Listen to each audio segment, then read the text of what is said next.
Hello बच्चों, कैसे हो आप सब। तो ये वीडियो होने वाला है कि जो भी बच्चे इसमें आना चाहते हैं मेडिकल फील्ड में, और स्पेशली उनका फर्स्ट एम डॉक्टर बनना है, तो बेटा बेसिकली आपको डॉक्टर बनना है। सबसे पहले तो ये पूछो कि क्यों बनना है। ठीक है, अगर आपके मन से ये आवाज़ आती है कि हाँ भाई मेरा पैशन डॉक्टर बनना है और मैं मरीजों की सेवा करना चाहता हूँ, बट जो पैसे वाला एंगल है, पैसा में आपके लिए अगर सेकेंडरी है, तभी आप इस फील्ड में आइए। इस फील्ड की आपको ग्राउंड रियलिटी पता होनी चाहिए, क्योंकि अभी इस फील्ड में ऐसा हो गया, बहुत स्ट्रेसफुल माहौल हो गया है, क्योंकि पब्लिक का भी बिहेवियर ना डॉक्टर्स की तरफ बदल गया है। एक वो जमाना होता था जब हर किसी का एम इसलिए होता था डॉक्टर बनना, क्योंकि डॉक्टर की एक अलग रिस्पेक्ट होती थी सोसाइटी में, और रिस्पेक्ट के साथ साथ पैसा भी इसमें आता था, ताकि आप एक कंफर्टेबल जीवन जी सकें। और साथ में जो लोगों का प्यार होता था ना, और एक सेल्फ सेटिस्फेक्शन होती थी, वो सिर्फ इस प्रोफेशन में होती थी। लेकिन अभी क्या होने लग गया है कि बहुत सारी सीट्स आ गई हैं एमबीबीएस की, तो धीरे धीरे इस क्षेत्र में सैचुरेशन आने वाली है। और आज से 6 साल 7 साल बाद जब आप करके निकलोगे ना बेटा, यू विल फील फ्रस्ट्रेटेड, क्योंकि अभी से बहुत सारे लोग इतना फ्रस्ट्रेटेड फील कर रहे हैं, क्योंकि बातें क्या हो रही है ना कि आजकल की जो जनरेशन है और जो पेरेंट्स हैं, उन्होंने बड़े लाड प्यारों से अपने बच्चों को पाला होता है। और आजकल की जो प्रेजेंट बैच निकला है, जो अभी फ्रेश एमओस लगे हैं, अगर आप उनको देखोगे, यंगस्टर्स को देखोगे, they are so much stressed up, क्योंकि वो प्रिपेयर्ड ही नहीं होते, उन्होंने अपने घर में वैसा स्ट्रगल देखा ही नहीं होता। और इसलिए मेडिकल कॉलेजेस में जैसी हालात हैं, तो वो बच्चे इस चीज़ के लिए नहीं अवेयर हुए होते। सेकंड, सोशल मीडिया ने हर किसी को रेवोल्यूशनिस्ट बना दिया है ना। हर कोई अवेयर है कि जहाँ पे भी आपके साथ कुछ भी गलत होता है, तो आपको अपनी आवाज़ उठानी है। और बेसिकली ये एक तरह से अच्छी बात भी है, बट मेडिकल कॉलेजेस में ऐसा नहीं होता है। मेडिकल कॉलेजेस में आज से पहले भी मरीज होते थे कि जहाँ पे डॉक्टर्स के साथ बहस होती थी, बट उनका नंबर बड़ा कम होता था, है ना। वो कभी ऐसा हो गया साल में 1 या 2 इंसिडेंट्स हो गए जहाँ पे ऐसा कभी हो, बट सहन शक्ति लोगों में ज़्यादा थी, मरीजों में भी ज़्यादा थी। और जब उस टाइम क्वालिटी निकल रही थी, क्वांटिटी नहीं थी। बट अभी क्या हो गया है, एक ना एजुकेशन एक बिजनेस बन चुका है, कि जिसमें बहुत सारे मेडिकल कॉलेजेस खोल दिए गए हैं। और बाकी आपको स्कैम्स का भी पता है। अब कुछ लोग जब पैसे दे के डॉक्टर बनते हैं, तो जब वो पब्लिक में आते हैं ना, फील्ड में आते हैं, जब वो जॉब करने आते हैं, तो यहाँ पब्लिक पागल नहीं है, ठीक है। तो जब किसी मरीज के साथ जो कोई गलत चीज़ हो जाती है, जो स्कैम्स के थ्रू अब बच्चे आए हैं, तो जब पेपर ही बिक रहे हैं, तो वैसे डॉक्टर के पास अगर कोई जाएगा जिसको ऑलरेडी कुछ आता ही नहीं है, एक तो पहले ही सिस्टम ऑफ एजुकेशन डिग्रेड कर चुका है, क्योंकि हम लोग क्वालिटी पे फोकस नहीं कर रहे, क्वांटिटी पे फोकस कर रहे हैं, ठीक है। सबसे पहले ये चीज़ आ गई थी इसमें, आपके बीएमएस में सैचुरेशन आ गई थी, फिर बीडीएस में सैचुरेशन आई, और अब वही बात है कि मेडिकल फील्ड में एमबीबीएस में सैचुरेशन आ गई है। लोगों को अब कई लोग, एक बच्चे ने मेरे इसमें कमेंट किया, मैम क्या बात करते हो, अभी भी मेरी कज़न को जॉब लग गई है 1,10,000 की। तो मैंने बच्चे को लिखा कि भैया कौन से कॉलेज में लगी है, हमें भी बता दो, एमबीबीएस वाले को अगर मिली है। तो बेसिक बात ये है कि एमबीबीएस वाले को अगर इतने लाख की जॉब मिल भी रही है, 1 लाख के आसपास, तो वो आपको सेंट्रल इंस्टीट्यूशंस में मिल रही है, जो आपके कोर मेडिकल कॉलेजेस हैं, वहाँ पे इतना सैलरी मिल रहा है। अदरवाइज इतना सैलरी नहीं मिल रहा है। और ये वाली जो सैलरी मिल रही है 1 लाख के आसपास, ये आपको पीजीआई में मिल जाएगी, एम्स में मिल जाएगी, जब आप जूनियर रेजिडेंट की पोस्ट पे ज्वाइन करते हो। बट ये कॉन्ट्रैक्ट पे सर्विस होती है, इसके बारे में कौन बात करेगा। आप लोगों को ग्राउंड रियलिटी पता ही नहीं है। और जो ये कॉन्ट्रैक्ट की सर्विस होती है ना, 3 महीने की होती है, कई बार 6 महीने की होती है, और मैक्सिमम ये साल की होती है। उसके बाद आपको रिप्लेस किया जा सकता है, राइट। वो दोबारा उसमें वो कर देंगे, निकाल देंगे। क्योंकि क्यों रिप्लेस किया जा सकता है, बेसिक होता है कि एक तो बच्चे का कई बार सिलेक्शन हो जाता है, तो वो खुद छोड़ देते हैं अपनी जॉब, ठीक है। और अगर सिलेक्शन नहीं भी होता है बाय चांस, तो फिर आपको वहां से बोल दिया जाएगा कि आपका कॉन्ट्रैक्ट पीरियड ओवर हो गया है, ठीक है। आपको ये चीजें पता होनी चाहिए, this is the ground reality, ठीक है। मेरे ही चैनल में एक मैंने डाला था, एक आउटसोर्स के थ्रू 33,000 पर मंथ पे एमओस की पोस्टें, 16 पोस्टें निकली थी, ठीक है। उसके अलावा हिमाचल स्टेट की मैं बात करूँ, आपको 40,000 पर मंथ पे रखा जा रहा है, प्लस आपको एनएचएम का इंसेंटिव होता है, जो कि नेशनल हेल्थ मिशन का इंसेंटिव होता है, वो हर स्टेट्स में दिया जाता है। 10,000 अगर आप शहर में काम कर रहे हो पर मंथ, 20,000 अगर आप इसमें सेमी अर्बन एरिया में अगर आप काम कर रहे हो एंड रूरल एरिया में अगर आप काम कर रहे हो तो 30,000 पर मंथ के हिसाब से दिया जाता है। मेरा ही अपना देखा देखिए मैंने इंसिडेंस देखा है कि जो फ्रेश एमओस ज्वाइन करते हैं they are not prepared for night duties, क्योंकि पेरीफ्री मतलब जो गांव के अस्पताल होते हैं, एमबीबीएस वालों को स्टार्टिंग में बॉन्ड पीरियड के टाइम पे ना इनको नौकरी जब दी जाती है ना, तो इनका कॉन्ट्रैक्ट पे साइन होता है कि आप पेरीफ्री में जॉब करोगे। और जब पेरीफ्री में जॉब करते हैं, जो आपके जिसको हम अंग्रेजी में कंट्री साइड बोलते हैं, रूरल एरियाज जिसको बोला जाता है, तो वहाँ पे जब आप जॉब करते हैं वहाँ पे पूरी फैसिलिटीज़ नहीं होती हैं, सिक्योरिटीज़ आपको रात के टाइम नहीं मिलेंगी कि आपको भैया आप सोचो कि सिक्योरिटी वहाँ पे सिक्योरिटी गार्ड खड़ा होगा, नहीं होता है। हॉस्पिटल्स छोटे हैं, ऊपर से गाँव में है, तो वहाँ पे मेरे सामने की बात है, किसी ने गाँव में जॉइन किया था और जी नाइट ड्यूटीज़ उनको करनी पड़ रही थी, लड़की थी कोई। तो मतलब within 3-4 months she got so frustrated, उसको अजीब-अजीब सा बिहेवियर हो गया उसका एंड सिक्योरिटी वगैरह के लिए भी उसने लेटर्स लिखी, बट क्या करें, नहीं हो पाता है क्योंकि सिस्टम ही ऐसा है। आपको शॉर्टेज ऑफ स्टाफ हर कहीं मिलेगी, ठीक है?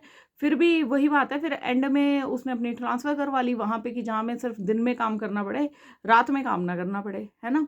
तो सिक्योरिटी रीज़न्स तो एक वैलिड रीज़न है ही है, क्योंकि जब भी कोई अल्कोहल वाला, आपको तो हर तरह के पेशेंट देखने पड़ेंगे।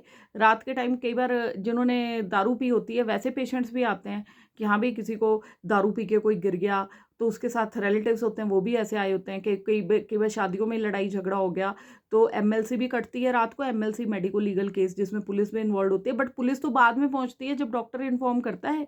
और गांव में तो ऐसा होता है कि जैसे मैं जहाँ पे पोस्टेड हूँ, तो यहाँ से तो जो थाना है वही 35 किलोमीटर दूर है, ठीक है? तो वहाँ से पहले आप फ़ोन करोगे तो उसके बाद पुलिस वहाँ से चलेगी, तो यहाँ तक पहुँचने में उसको 1.5 घंटा लगता है, पहाड़ी क्षेत्र में हूँ मैं। तो ये ग्राउंड रियलिटीज़ हैं जो आपको नहीं पता है। तो अगर आपने मेडिकल फील्ड में आना है, तो आपको वो पैम्पर्ड वाला एटीट्यूड, जैसे कि हमें घर में रखा जाता है, वैसे वाला एटीट्यूड से नहीं आना पड़ेगा। प्लस आपको एक ग्राउंड रियलिटी पता होनी चाहिए कि भैया हम इसमें जा रहे हैं, तो ऐसा नहीं है कि हमें जाते ही पैसा आना शुरू हो जाएगा। आज की डेट की मैं आपको स्टैट्स अगर आप खुद भी उठा के देखोगे ना, आप इसमें चेक कर सकते हो बेटा, ठीक है? इवन जब आप फिर कई बच्चे बोलते हैं जी जब पीजी करने जाएँगे तब तो अच्छा 3 साल तक अच्छा कमा लेंगे। तो वो भी बात है कि सिर्फ़ सेंट्रल इंस्टीट्यूशंस में आपको जो स्टाइपेंड है that is around 1 lakh per month, right? लेकिन अगर आप जैसे मैं हिमाचल स्टेट की ही बात कर लूँ, तो इसमें जो स्टाइपेंड है that is around 40,000 per month to 45,000 per month, PG करने जब जाओगे, ठीक है? पहले आपने साढ़े 5 साल एमबीबीएस में दिए, फिर आप जब पीजी 3 साल करने जाओगे तो उसमें आपको 40 से 45,000 पर मंथ मिलेगा। डिपेंड करता है स्टेट टू स्टेट, कई स्टेट्स में बहुत अच्छा है।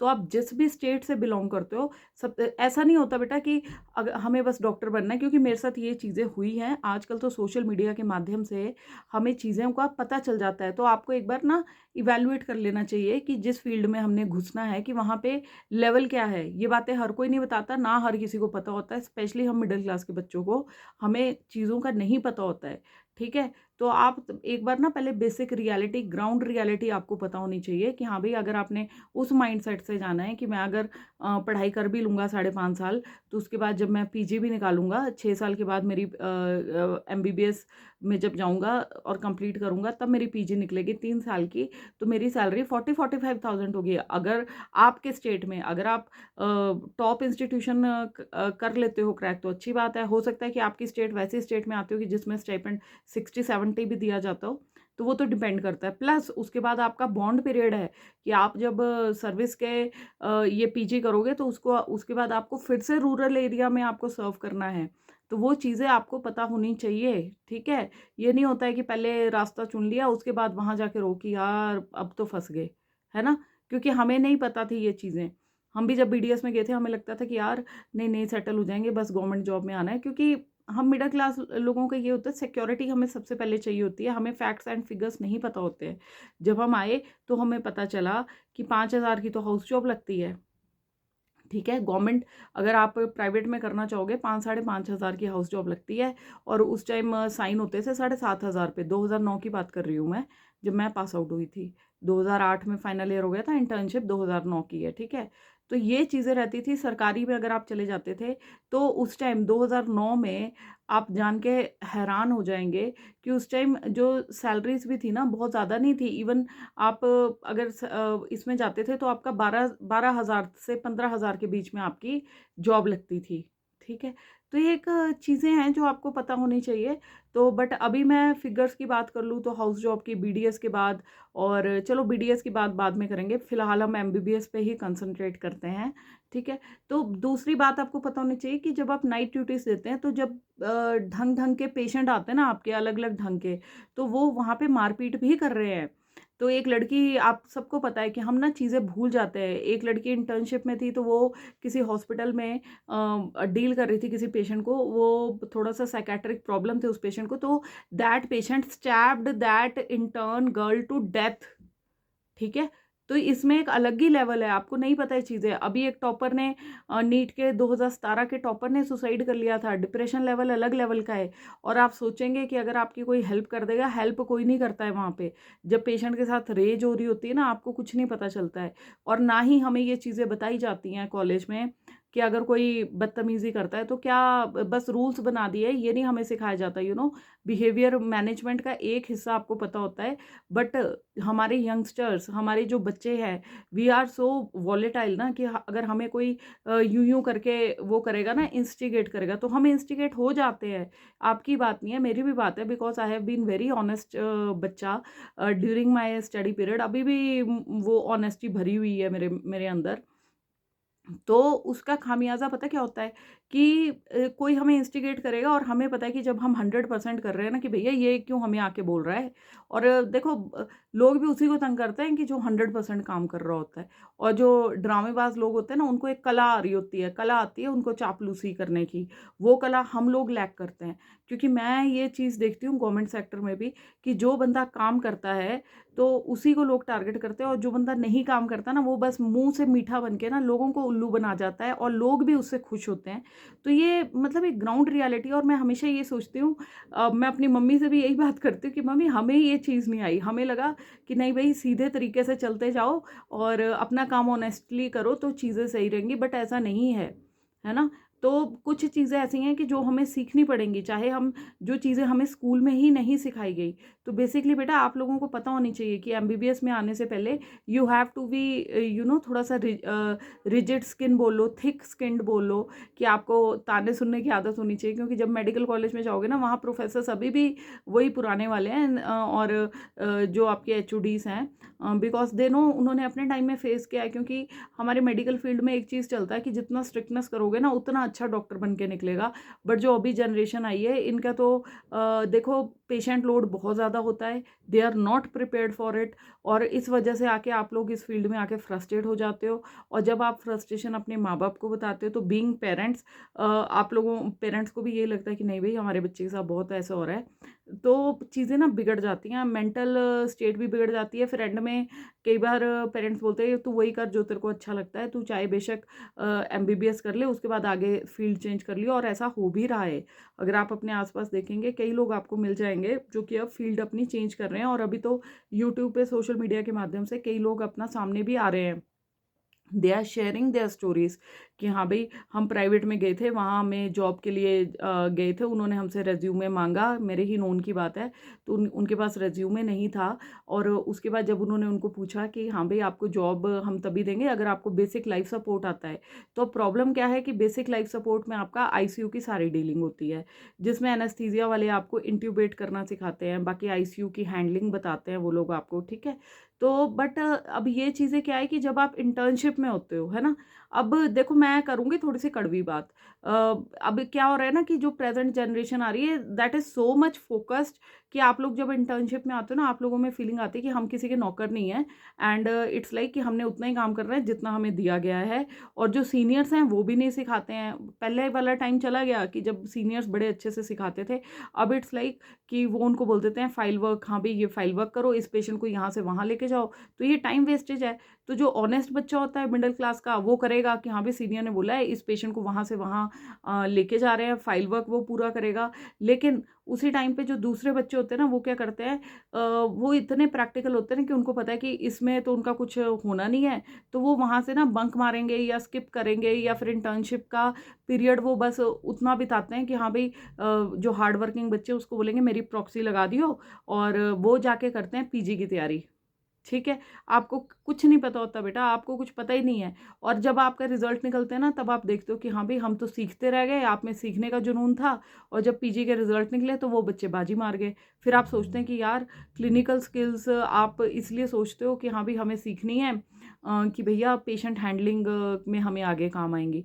बट वो क्या चीज़ें हो जाती है ना, आप इधर के रहते हो ना उधर के रहते हो, बस एक ब्रांच पे लटकते रहते हो। तो अगर किसी बच्चे ने, मिडिल क्लास के बच्चे ने, फर्स्ट जनरेशन डॉक्टर कोई बन रहा है, तो इंटर्नशिप में अगर आपने काम करना है तो या तो सीनियर के साथ जैसे एनेस्थीसिया वगैरह हो गया ना, आप बेसिक स्किल्स में जाओ, क्लैरिकल वर्क भी करो, हम नहीं मना करते, और ऑब्वियसली पेशेंट केयर आपको करनी है, बट उसमें आपको ये रखना है या तो स्किल्स अपनी 100% अर्न करो। ये जो 50% वाली स्किल्स अर्न करोगे और पीजी की भी तैयारी नहीं करोगे, फिर कोई फिर आप हमेशा ना डिप्रेशन वाली स्टेज में जाने वाले हो कि यार इससे अच्छा तो वो था कि जिसकी हम प्रॉक्सियां मारते थे, वो तो बंदा सही निकला, वो इसलिए सही निकला उसको किसी ने गाइड कर दिया, और आप इसलिए वहाँ पे बुद्धू बन गए कि आपको कोई गाइड करने वाला नहीं था। तो अगर तो स्किल एक्वायर करनी है तो बेटा बेशक आप इंटर्नशिप का पीरियड अपनी जान झोंको उसमें, बट स्टिल आपको पेशेंट केयर लेकिन 100% सीखनी है। आप सीनियर को सीधा बोलिए कि हाँ जी सर मैं बिल्कुल करूँगा, बट आप मेरे को ये भी चीज़ सिखाओ।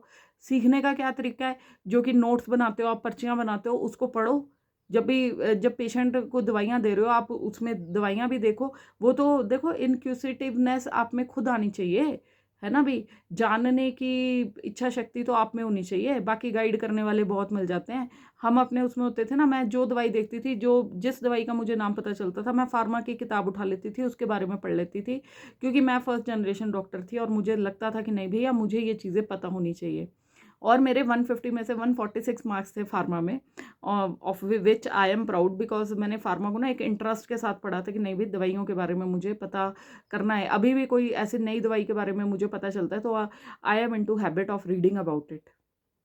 ठीक है, तो ये चीज़ें तो आपको खुद पता होनी चाहिए, बाकी और बातें करेंगे। बाकी लास्ट फाइनल से मेरा यही रहेगा, जिस बच्चे ने भी इसमें आना है तो 2-4 चीज़ें आपको पता होनी चाहिए। पहली चीज़, अगर आपका पैशन है एमबीबीएस और पैसा कमाना आपका एम नहीं है, तब इसमें आइए, क्योंकि पैसा इसमें आएगा बट लेट आएगा। ठीक है, जैसे जब आप पीजी कर लोगे, जब आपको इस प्रोफेशन को जब आप 10 साल दे दोगे, उसके बाद निकलोगे पीजी कर लोगे, तब उसके 2-3 साल बाद आपके पास बहुत पैसा कमा लोगे। ठीक है, फिर कंपेयर नहीं करना अपने आप को बीटेक वालों से, जो कि डिग्री के 4 साल बाद कमाना शुरू हो जाते हैं। कईयों को बहुत अच्छे पैकेज लगते हैं, कई लोग तो फिर डिग्री धारक ऐसे ही घूमते हैं। ठीक है, दूसरी बात यह है कि इसमें आपको पता होना चाहिए कि बिहेवियर मैनेजमेंट, आपको एक साइकोलॉजिकल अपना मेंटल स्टेट भी बनाना है कि दूसरों को दिमाग कैसे पढ़ना है। अगर कोई गुस्से में आ रहा है, पेशेंट लड़ने आ रहा है, तो आपको पता होना चाहिए, आपको एकदम से गुस्सा नहीं हो जाना। वो गुस्सा होना एक हमारा ट्रेट है, और वो हमें गुस्सा आता है, नॉर्मल है, क्योंकि जब हमने सही काम किया होता है ना, हम दूसरे के सुन नहीं पाते। बट हमारी फील्ड ऐसी है कि जब एक